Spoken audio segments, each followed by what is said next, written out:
Hai, kebakaran hebat di Los Angeles bisa saja terjadi di Indonesia. Angin Santa Ana disebut-sebut sebagai media dan para pemerhati cuaca sebagai faktor yang menyebabkan kebakaran di LA menyebar sangat cepat. Santa Ana adalah angin kecepatan tinggi yang bergerak dari daerah kering di utara hingga timur melintasi California Selatan, dan inilah yang akhirnya melewati daerah pegunungan di dekat LA yang kemudian mengarah ke lembah LA. Dalam konteks cuaca, angin dianggap kencang jika memiliki kecepatan lebih dari 25 meter per jam. Tetapi, angin Santa Ana ini tidak perlu kencang untuk meningkatkan risiko kebakaran ekstrim. Angin Santa Ana bersifat sangat lokal maupun meluas. Dan pola angin ini biasanya dikenali melalui pengenalan pola, atau artinya ini sangat bisa diprediksi. Ditambah lagi, angin ini adalah angin musiman. Angin Santa Ana biasa terjadi mulai awal September hingga Mei, namun paling sering terjadi pada November hingga Februari. Itu dipicu oleh adanya beda tekanan yang cukup besar antara pesisir barat California dan daerah gurun di timur laut California. Angin Santa Ana memiliki kecepatan tertinggi umumnya pada siang ataupun pagi jelang siang, dan setelah itu akan melemah. Ini adalah ilustrasi skematik tentang Santa Ana Wind atau angin Santa Ana.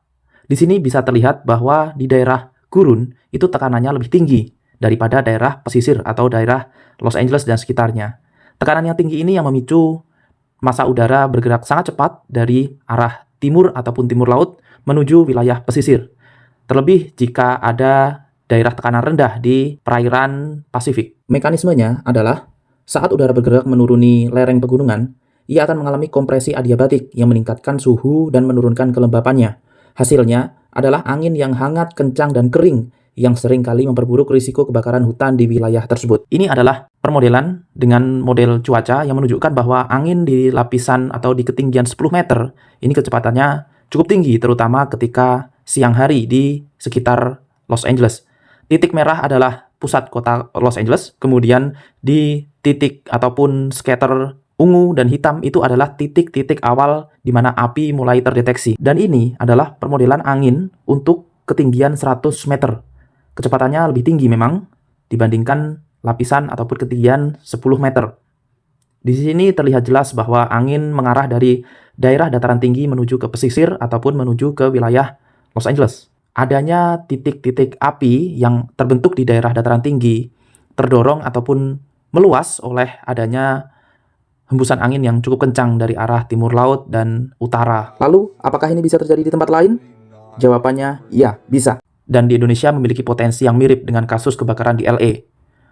Mungkin kalian pernah dengar dengan istilah angin gending, angin kumbang, angin bahorok, dan sejenisnya. Angin-angin tersebut merupakan angin fon. Mekanisme angin tersebut mirip dengan angin Santa Ana, namun dengan kekuatan yang lebih lemah. Kita ambil contoh kasus angin bahorok 20 Juni 2013. Kasus ini sudah diteliti oleh Reza Bayu Perdana, salah seorang pengamat cuaca di BMKG. Titik merah di peta ini adalah area padat penduduk atau wilayah Medan dan sekitarnya. Dalam kasus ini terlihat bahwa angin meningkat kecepatannya pada siang hari. Meski tak sekuat angin Santa Ana karena memang beda tekanan udara di Indonesia di satu tempat dengan sekitarnya tidak begitu besar, namun jika ada titik api di area Bukit Barisan, kemudian ditambah adanya daerah tekanan udara yang tinggi di barat Sumatera, dan diperkuat dengan adanya daerah tekanan udara yang rendah di Selat Malaka, ini akan cukup berbahaya. Di sini terlihat adanya kecepatan angin yang tinggi dari daerah dataran tinggi menuju kawasan Medan dan sekitarnya ditandai oleh titik merah.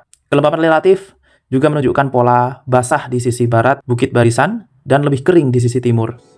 Ini saya sampaikan agar teman-teman di Sumatera Utara ataupun di tempat-tempat lain yang sekiranya kondisi topografinya mirip seperti wilayah LA ataupun wilayah Sumatera Utara, ini perlu waspada terkait dengan potensi tersebut. Mari kita jaga alam kita, semoga Indonesia tidak mengalami bencana seperti di LA ataupun musibah-musibah lain, apapun itu. Karena sepertinya dengan kondisi sekarang ini akan sangat sulit jika kita menghadapi bencana alam. Jangan-jangan perluasan kebun sawit kemarin itu adalah cara mengurangi potensi kebakaran hutan. Karena kan hutannya udah nggak ada, dirubah jadi kebun semua, jadi kebakaran kebun dong. Oke, semoga ini bermanfaat. Dah.